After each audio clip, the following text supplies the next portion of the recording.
সূরা ফুরকানের ৭৪ নম্বর আয়াত, যা আমরা হয়তো অনেকেই জানি, কিন্তু এটাকে খুব গুরুত্বের সাথে যথাযথভাবে আমরা হয়তো করতে পারি না। এই আমলটি আমরা যদি খুব বেশি করি, ইনশাআল্লাহ বিদিনিল্লাহ আল্লাহ সুবহানাহু ওয়া তাআলা আমাদেরকে এমন জীবনসঙ্গী দান করবেন যাকে দেখলে আমার চোখ জুড়ে যায়, আমার নয়ন জুড়ে যায় এবং চোখ শীতল হয়। আর সূরা ফুরকানের ৭৪ নম্বর আয়াতের যে অংশটুকু তেলাওয়াত করতে হবে তা হলো,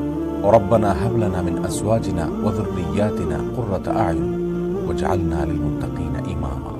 রব্বানা হাব লানা মিন আজওয়াজিনা ওয়া যুররিয়্যাতিনা কুররাতা আ'য়ুন, অর্থাৎ হে আমার রব, হে আমাদের রব, আপনি আমাদের সঙ্গী এবং আমাদের সন্তান এদের সবাইকে এমন করে দিন যেন আমাদের চোখগুলো জুড়িয়ে যায় তাদেরকে দেখলে, এত ভালো করে দিন যে আমার নয়ন জুড়িয়ে যায় তার আচরণে, তার আখলাকে, তার ব্যবহারে, তার ভালোবাসায়, মুগ্ধতা যেন ছেয়ে যায় আমার মধ্যে, আমি যেন আমার নয়নকে জোড়াতে পারি তার দিকে তাকিয়ে। ওয়াজআলনা লিল মুত্তাকিনা ইমামা, আর আমাদের সবাইকে